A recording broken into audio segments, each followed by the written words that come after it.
Hi, everybody. Welcome to Purpose Driven Life channel. Today's first episode, we will actually start looking into housing market and what's going on in 23. And if you wait till the end of this video, we will also be talking about the 2024 forecasting. Without further ado, let's go with it. Most agents know what's happening. Good agents understand what's happening. Great agents can explain what's happening.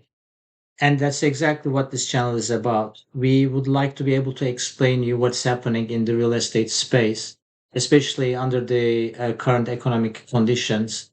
And we are hoping that that will help you guys to make better decisions as you look into your real estate needs and down the road. Sean Dobson says the following. I would say whatever our forecast is, it has a wider range of error than it normally would have, right? We are just at a point in the housing market to where I don't think anyone really knows to tell you the truth. But we cannot ignore that the inventory remains down over 40% since pre-pandemic. So what this is trying to tell us, two things really. Number one, no one really knows for sure what's going to happen next. So I think anybody can tell you that they know for sure is not really being truthful. We can make some good guesses, but we have to realize that they are just guesses. Number two is the only thing we know for sure there's not enough inventory out there. If there's not enough inventory out there, that guarantees two things. Number one, price won't crash because this is a supply and demand issue with any price on any item. And number two, we have to find more listing. Both those things are true. Now, again, guys, I just really would like to point that out very clearly. Here in this channel, our purpose is to bring you the current data and then show you what it is and try to help you make decisions based on the data, not just the words. Now, if we start actually moving the housing prices, what we will see in this graph is that seasonally adjusted numbers, and it's important that we understand the seasonally adjusted numbers compared to what should be. They were up 0.9%. Usually, this is a time of year where the level of appreciation starts decelerating. I'm not saying red bars, I'm really just talking about the green bars would get smaller. What didn't happen with the Case Shiller report, and we are kind of interested because some people are talking about reacceleration of home prices. We don't really wish that, but nevertheless, the reality is that looking at that chart, some people are talking about the prices are going up towards the end of the year. Now, if we go to the next slide here and look at the data from FHFA, price index came out also, and they are showing something more what I thought would happen. Prices as we come later into the year are starting to moderate. The level of appreciation is starting to moderate, and that's a good thing. And again, as you can see here at the beginning of the year, everything was red hot. And in the middle, things are kind of cooling down a little bit, and then it starts going up again. And as you can see in the month of August, now we are looking at like zero point 0.6, which is kind of things are cooling down. So that's the second data point that we are keeping an eye on. Now, when we put actually the core logic at the top of those two charts, we just take a look at it, what we are seeing here. So what we are seeing is that CoreLogic is not seasonally adjusted. First of all, that's something we need to keep in mind. That's why their numbers will be a little different than the other two indexes. But what we can see overall, at the beginning of last year, we had very strong appreciation. At the end of last year, there was a correction to that too strong appreciation. And now we are going back to normal appreciation levels. And it's widespread. That's a question everyone always asks. I'm not saying this is happening in Austin. I'm not saying this is happening in Boise. I know some people are looking at New Orleans now and saying, well, there seems to be some trepidation there on prices, but overall, what we are seeing is very strong price appreciation for this time of the year, especially.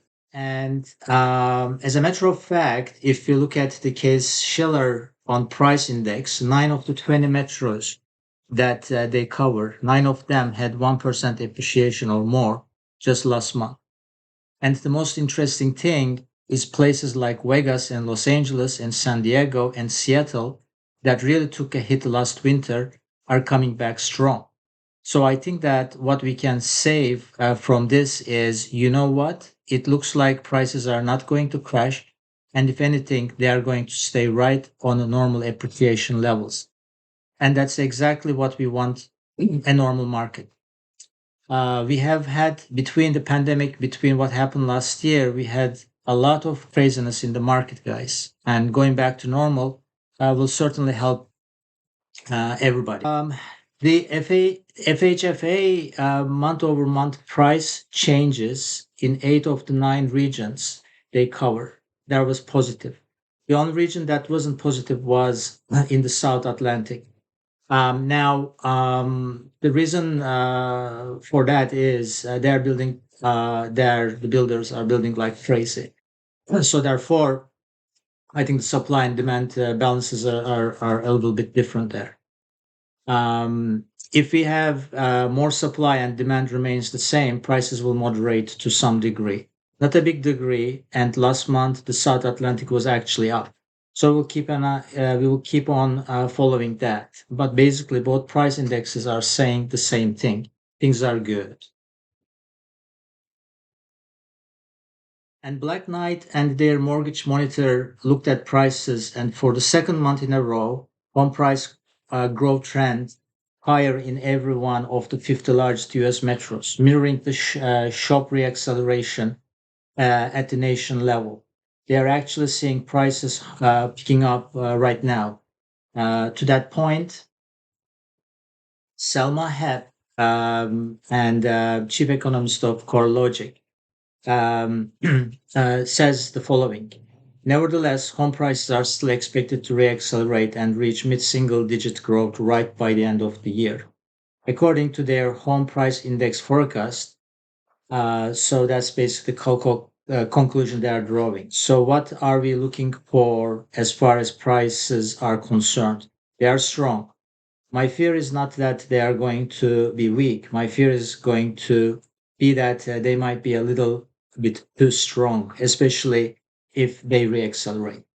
With the affordability issue being what it is today, I'm not looking for tremendous price growth. I'm looking for steady price growth, normal price growth. Talking about normal price growth, let's take a look at what's going on, what's going to take place going forward. So if you look at the 48-year average, this is non-seasonal adjusted. So these numbers will differ a little bit from the seasonally adjusted index that I showed you a couple of slides back. This is over the last 49 years. What happens every month to home prices? That's the average, the 49 years average, basically. That's what we are talking about here. And so what we can see is early in the year, as we discussed before, prices or appreciation starts to accelerate going into the buying season. And then once the buying season is over, they start to decelerate. And by the end of the year, where there's a lot less demand, prices start to decelerate to the point that it's coming real close to that zero line. And that is the last 49 years. Where do we stand right now compared to that? So we'll be looking into that next. Well, if we take a look at prices month over month, non seasonally adjusted, what we can see is all right. Uh, Here we have 49 year average, which are the black bars, and what actually happened in 2023, which are the green bars. We started out the year slow. We didn't match normal appreciations for those first 2 months. Then we got a little too strong. But now what we are seeing is we are going back more normal appreciation. When we look at the July and August, and please remember, when you are dealing with the repeat sales index, there is a delay because they have to do all work to really compare like houses. It's the best index for sure. It's a little bit slow in coming to the market, but you have a choice. You could look at a medium price, which are not a good indicator of price movement right now, but you get it right. But you get it right away.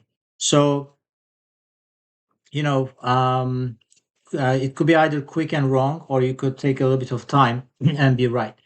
And again, when we look at the data in this channel, our purpose is to get it right. Um, so in earlier slides, we also touched base the affordability. So in our future episodes, we'll certainly be, talking about the affordability. But right now, assuming that you guys are still with us here and enjoying this video, we'll be just talking about the 2024 housing market forecast. So if you are thinking of buying or selling a house and wondering what the new year holds for the housing market, here's how the experts are observing. Home price forecast for 2023 and 2024. As you can actually see, I will actually draw your attention to this average forecast. So experts forecast home prices to end this year up 28%, 2.8%, and to the rise another 1.5% in 2024. So that's basically that portion we are talking about. So yeah, basically, guys, experts forecast home prices. As I said, they are predicting an increase in 2024, which is 1.5%, which means prices are expected to continue climbing, and that makes buying a home a good investment. As I said, one of our coming videos, we'll be looking at the affordability, but for the moment, thank you very much for listening, and I hope you got some value out of this video, and we'll be looking forward to talking to you guys again. Thank you.